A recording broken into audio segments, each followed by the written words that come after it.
Thank you. And I want to go now to Democratic Congressman from Washington, Heck, who is going to be there, sits on the House Intelligence Committee. And I appreciate your time, sir. So how important is Hope Hicks' testimony tomorrow? Well, depending on whether or not she is testifying, Erin, because as you know, I have a policy of not confirming or denying any witness that will come before us. I will say this, Erin, that she absolutely needs to come before the committee.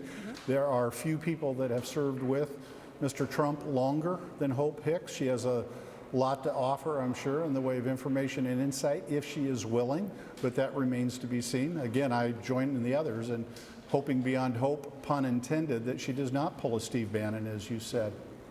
So obviously that's the crucial question, and all of this comes in the context when you're talking about Trump's innermost circle, Congressman, of the dueling memos, the Nunes memo and the Democratic memo, headlined, of course, by your ranking committee member, Adam Schiff.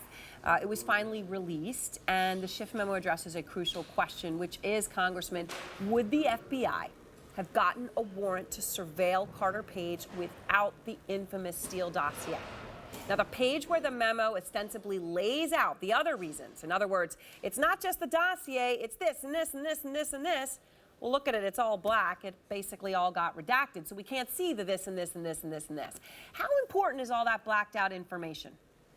Well, it is important to refute what it is the Republicans said in their memo, which of course was an effort to distract and deflect and deceive and to make us turn away from the subject at hand. I'm really hoping, frankly, Erin, that we move beyond dueling memos. As long as the Republicans are going to put out memos like this, and the chair has indicated he will, we will have the strength and the endurance to put out the facts and let them speak for themselves. But we have to get to the point where what we're talking about is how it is that we can prevent and deter Russia from continuing, as they are today, interfering in the American electoral process. You know, this is not new in terms of a concern about our country. No. If you go back and read letter number 68 in the Federalist Papers, Alexander Hamilton warned about this very thing, and we need to remember that. Or, as the famous scholar George Santayana said, we forget the lessons of the past, we'll repeat them. So one of the things, though, that is important here when it comes to the accusations in the memo, the Nunes memo says that the former FBI Deputy Director Andrew McCabe, right, testified in front of your committee. You were there. And in that he said, quote, no surveillance warrant, again, I'm referring to this crucial warrant of Carter Page, would have been sought from the Foreign Intelligence Surveillance Court without the Steele dossier information. That's a quote that Nunes says was said by the FBI Deputy Director. You were there in the room. Can you point blank say, Congressman Heck, that that is false? That is not the accurate meaning of what McCabe testified to your committee?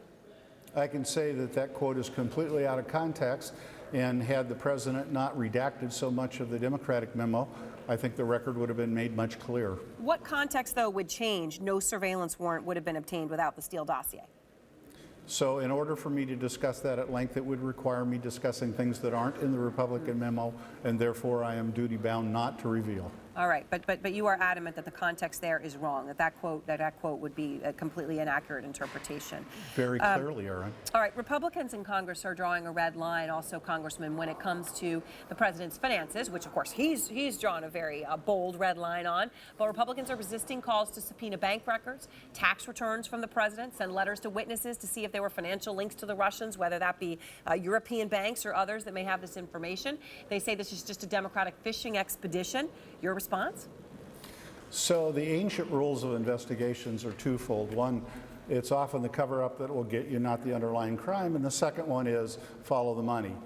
We are being thwarted in our efforts and our attempts to actually follow the money because, as you alluded to, we've requested that the Deutsche Bank records be subpoenaed, and the Republican majority have denied that. My question really, though, Erin, is what has the president got to hide? This is from day one, when he said he would eventually release his tax returns and has not, and has continued to this day in our efforts to get at the truth behind his ties to the Russian government and how they may have played a role, frankly, in the Russian interference in our election. So this is not new from him. It's a continuing pattern.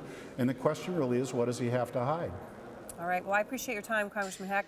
It's a big question. Robert Mueller, of course, also working on the answer to that, and his investigators stacked with people with incredible expertise on tax and tax fraud.